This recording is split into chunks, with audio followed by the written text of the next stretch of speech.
Universitas Islam Negeri Said Ali Rahmatullah Tulung Agung merupakan salah satu universitas besar yang ada di Kabupaten Tulung Agung.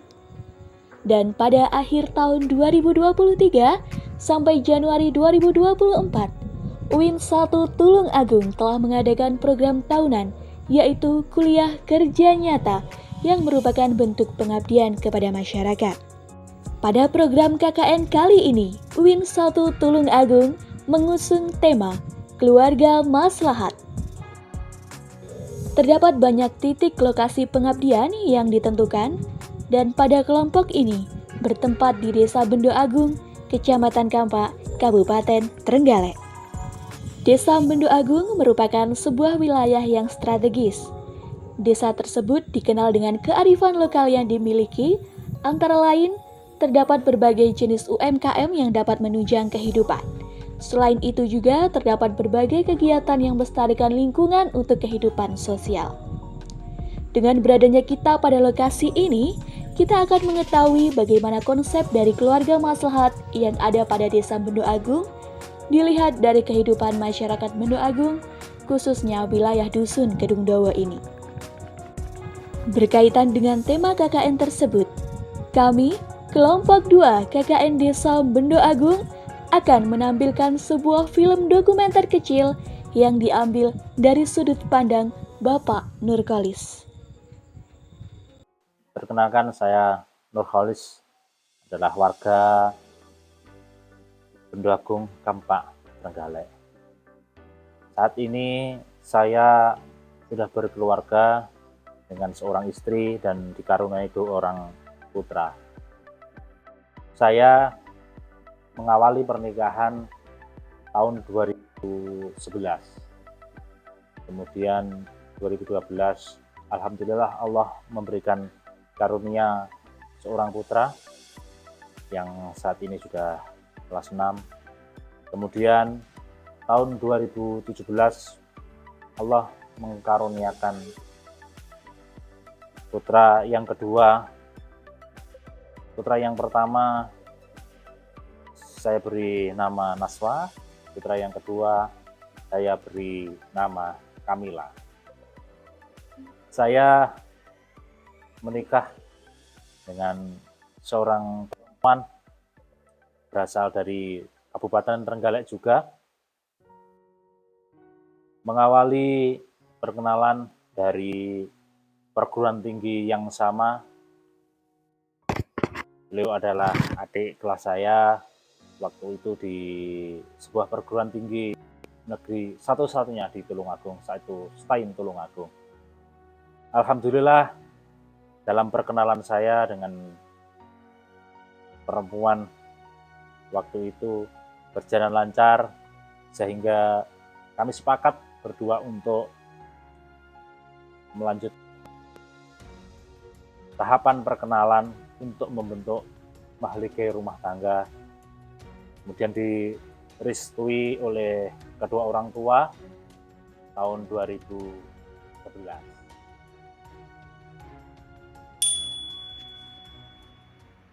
Apakah suami atau istri yang soleh dapat mewujudkan keluarga maslahat?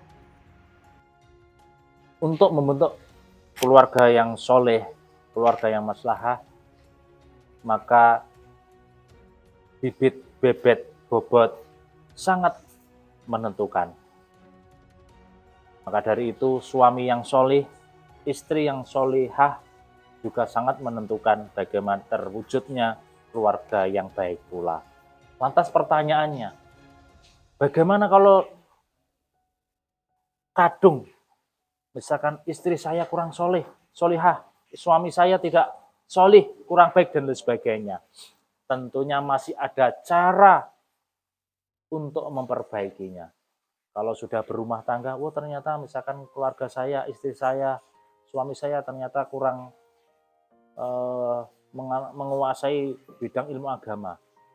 Ingat bahwa belajar tholabul ilmi tidak ada hentinya, tidak ada batasnya. Masih ada kesempatan untuk memperbaikinya, untuk terus berusaha menjadi pribadi yang soleh dan pribadi yang baik pula.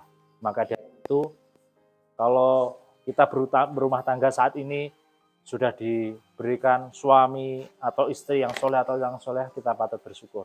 Kalau misalkan saat ini suami atau istri belum soleh atau belum solehah, maka harus segera diperbaiki dan mohon petunjuk kepada Allah agar senantiasa diberikan petunjuk hidayah yang lurus agar senantiasa lebih baik lagi menjadi pribadi yang soleh dan solehah. Bagaimana cara mendidik anak Anda dengan baik agar dapat mewujudkan keluarga maslahat? Anak adalah investasi saat ini dan investasi jangka panjang. Maka dari itu, untuk mendidik anak agar menjadi pribadi yang solih dan solihah, yang pertama harus diberikan makanan yang baik, rezeki yang baik, rezeki yang halal. Yang kedua, tentunya diberikan pendidikan yang baik pula. Kita berikan pendidikan pengetahuan umum, pengetahuan agama, ke madrasah, ke masjid musola. Kemudian yang selanjutnya, bagaimana mendidik agar diberikan anak yang soleh dan solihah. Yang paling penting adalah keteladanan. Bagaimana kita sebagai orang tua menjadi pribadi yang bisa diteladani oleh anak-anak kita, oleh investasi jangka panjang kita. Kita harus memberikan contoh yang baik dalam segala hal. Dan yang lebih utama lagi adalah senantiasa kita harus tirakat dan juga memohon doa dan ridha Allah Subhanahu wa Ta'ala. Itu adalah hal yang penting kita lakukan. Mungkin langkah hari ini adalah tidak kita rasakan, kita tidak terima saat ini, tapi mungkin tirakat kita akan dirasakan oleh anak-anak kita di keturunan-keturunan kita di masa-masa yang akan datang.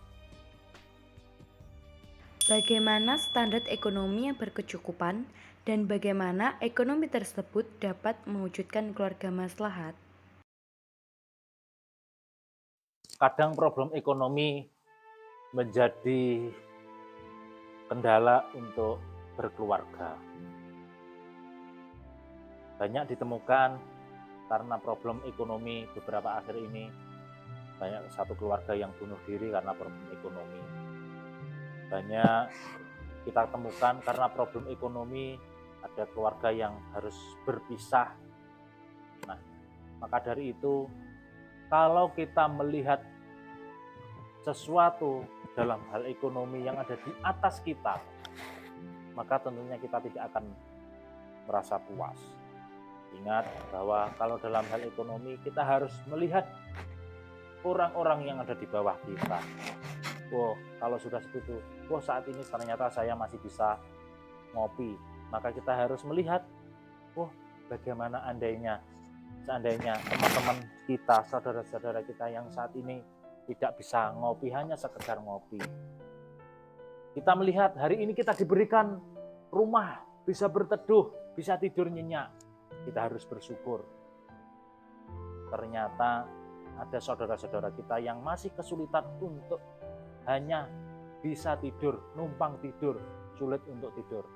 Maka dari itu, standar kecukupan dalam hal ekonomi adalah sepanjang kita butuh dan kita bisa, itulah yang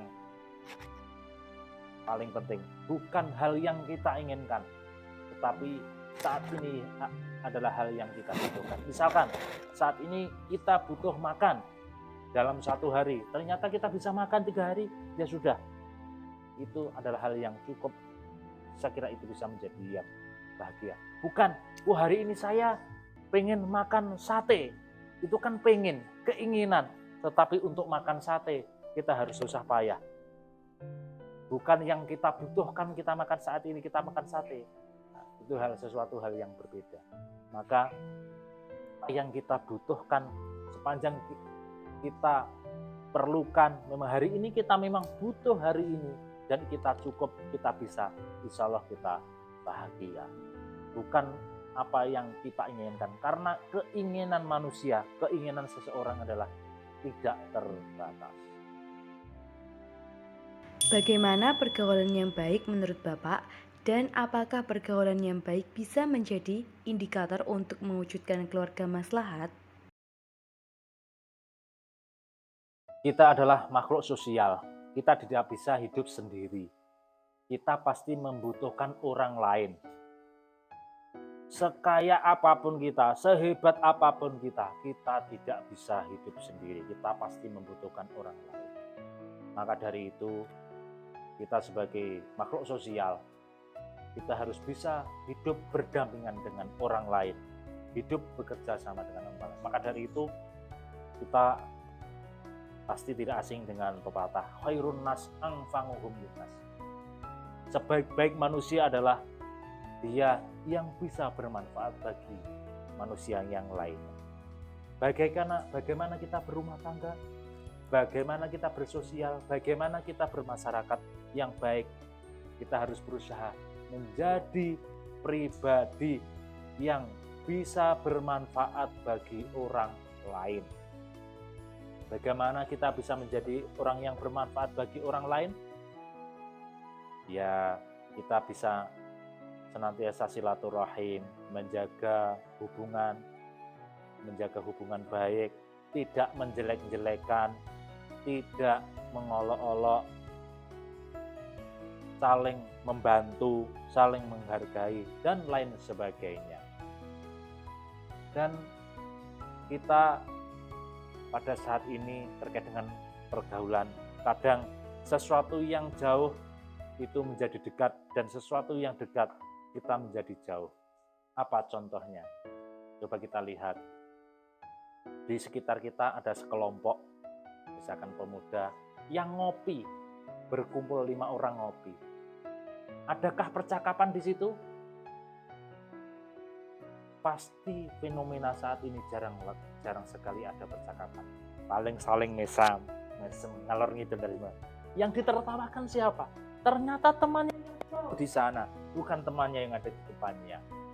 Maka dari itu, meskipun perkembangan teknologi yang semakin pesat, maka hubungan persaudaraan, hubungan silaturahmi tidak boleh terputus karena perkembangan teknologi. Bagaimana kita menjadi pribadi yang bisa bermanfaat, maka kita harus senantiasa berhubungan, menjaga hubungan yang baik pula saudara-saudara kita yang lain. Oleh karena itu, karena kita berharap bisa mencapai bahagia, sejahtera, barokah, sukses dunia akhirat, maka ada beberapa hal. Paling tidak ada usaha lahiriah dan ada usaha batiniah. Usaha lahiriah kita ikuti perkembangan pendidikan dan lain sebagainya. Usaha batiniah, maka kita tidak boleh meninggalkan hubungan kita kepada Allah. Intinya 2, hablum minan nas, hablum minallah. Hablum minan nas, hubungan dengan manusia, dengan saudara kita, dengan tetangga kita, dengan masyarakat, dengan lingkungan kita, tidak boleh kita tinggalkan. Khairun nas anfa'uhum linnas. Dan kita juga yang kalau sudah berusaha, maka harus kita tawakal, kita serahkan kepada Allah Subhanahu wa Ta'ala. Yang paling utama adalah kita harus yakin pada diri kita. Yakinlah bahwa semua usaha, ikhtiar yang kita lakukan akan diridhoi oleh Allah Subhanahu wa Ta'ala. Kalau kita sudah yakin, kita sudah berusaha, berikhtiar, pasti usaha kita akan tercapai, akan sampai dengan tujuan kita, yakni bahagia, selamat dunia akhirat. Amin. Allahumma